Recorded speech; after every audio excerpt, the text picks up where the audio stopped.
Okay, let me turn now to sort of the bulk here of what we've done on public awareness. We've done numerous national polls. We've done over 30 hours of focus groups. So we actually know a lot about how people are sort of feeling about nanotech. This is, I think, one of the most interesting findings. From 2 national polls, 70–80% of people in the polls have heard nothing or very little about nanotech. The nano awareness meter hasn't moved a nanometer in a year. No change whatsoever. Despite the fact that obviously there's products on the market, there's a lot of people trying to doing work on education, it just isn't sinking in. One of my quotes from Carl Sagan, which I think is a truism, probably all the science teachers here know this one, is we're very dependent on science and tech. We don't know much about it. And nanotech is no exception. We ask people where they hear about nanotech, if they have heard about it. Discovery Channel comes up high, news programs, NPR, quite often friends and family, the internet. These are sort of the main sources that people will tell us about. When we start out in a lot of these focus groups and polls, we don't give people any information. We just assume we ask them, how do you feel, okay, about this? We don't know whether they've heard about it or not. This is kind of pre-information stage. 50% said, how should I know? Not sure, never heard about it. Interestingly enough, people, regardless of whether they know or they don't know, will take a stand. Right? We're all familiar with that, right? Based on no information and probably total ignorance, 25% think the benefits and risks will be about equal. The risks are going to outweigh the benefits, and the benefits will outweigh the risks. After that, we give them information. We give them basic stuff that's gone through sort of scientific peer review. This is pretty basic stuff. What is it? Nanometer, scale. Then we test them again. A lot of the people that weren't sure then take a stand. Benefits are going to outweigh the risk, 30%. Risks will outweigh the benefits. And about 40% are kind of, not sure yet. Now, the interesting thing that happens is when we start breaking these people down is you start to see some very interesting effects. One is called the white male effect. White guys just like risks, or they're willing to take risks. There's a huge difference we find between women and men, actually even after they become informed. And there's a lot of risk research going back years now that sort of says there is a white male effect. There's a study in the 1990s that just looked at men and women toxicologists. These are people that are trained to sort of analyze risks. And again, sort of correcting for all kinds of variables, they found a significant gender difference. So there is this interesting difference. Education helps as people become, again, in this red area, more educated. They tend to believe the benefits are going to outweigh the risks. And there's also a correlation with income, which may be tied into education. But again, when you break this down, you start to see some very, I think, interesting effects across gender, across socioeconomic status, that sort of thing. It also tells us we're going to have a very different message depending on who we're talking to. I mean, this is one of the reasons we've tried to get our message into women's magazines or medical, someplace where other kinds of people will be listening to it. So the other thing I would say, last year we did a whole set of focus groups just with women in nano and cosmetics.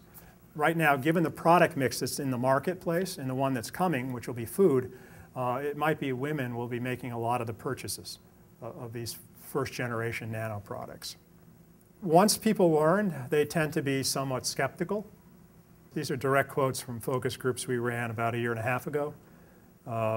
We did one in Spokane, Washington, another one in Texas. Now, the genie's out of the bottle. I worry about controlling it. There's always this worry about things are moving too fast, government can't keep up with it. There's this worry about, I call it the Trojan horse effect. We're going to sort of let this technology into society, and then 20 years from now, somebody's going to figure out, oh, that wasn't a good idea. The same way we had problems with asbestos. And there's a lot of, I think, really kind of savvy observations about regulation and whether the regulations are going to work or not.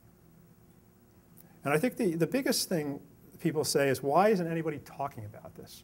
And once they actually find out something about it, and they realize the level of investment by the government, the products on the market, they sort of say, well, why aren't we hearing about this?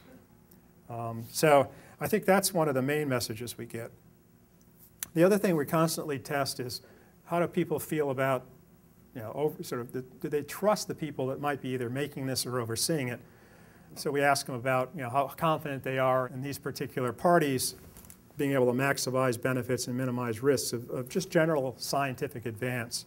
This is the Department of Agriculture, FDA, Environmental Protection Agency, and businesses and companies. Actually, it goes below this. At the bottom is the White House, and right above that is the Congress. And above that is our press and journalists, sort of in reporting stuff. And this varies. I mean, when we did the focus groups, we talked to people about their trust in FDA right after the Vioxx scare. And trust levels were real down. So this tends to be quite often linked to issue awareness cycles. But generally, the government does come up higher, always higher than businesses. This was an interesting, some work we're doing with something called the Cultural Cognition Project, which is run out of Yale. And we tried to sort of ask the question, well, does information really help people? Does it sort of get them to the point where they feel more accepting of this technology or more trusting? And what we found out is it really depends a lot. So what you're seeing there is no info and with info, and sort of this is kind of a scale of trust. And you can see what happens with more info if you look at race. So telling people more about nano just drives their trust into the seller. You see again the gender effect. More info actually boosts it with males. That's the black line. Drops it with females. The red line here is these are the Democrats, and these are the Republicans. And then we do some stuff on ideology, whether people see them as liberals or whatnot. So the message here again is that this is very complicated actually in terms of messaging. And of course there's always been this theory, I think, in the scientific community is if the public just understood what we were doing, they would be on board with this. Well, that's not going to work here at all. In fact, telling them more information may actually make it worse. Depends on who gives them the information and how they feel about it. The messenger has a huge impact. The other thing that we found about the public's expectations, they're incredibly consistent. There's almost no public support for shutting nano down. We asked people, moratorium? No, we're not interested in that. We think there's a lot of promise here. They're also very suspicious of industry kind of regulating themselves on this issue. It's not surprising. When we ask what basically would boost public confidence in nanotech, we don't get 20 recommendations. We always get the same 3. Okay? And that's, they want transparency and disclosure. If you're doing something, tell us about it. We don't want to be surprised. They like the idea of more pre-market testing. In other words, don't use the public as a guinea pig. We'd like you to do more testing upstream before you put these things into the marketplace. And they like the idea of third-party testing by Underwriters Lab, Consumers Union.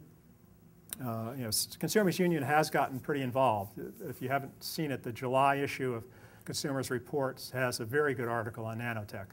And it also contains tests of a number of nano sunscreens. So it's definitely on the radar screen of Consumers Reports.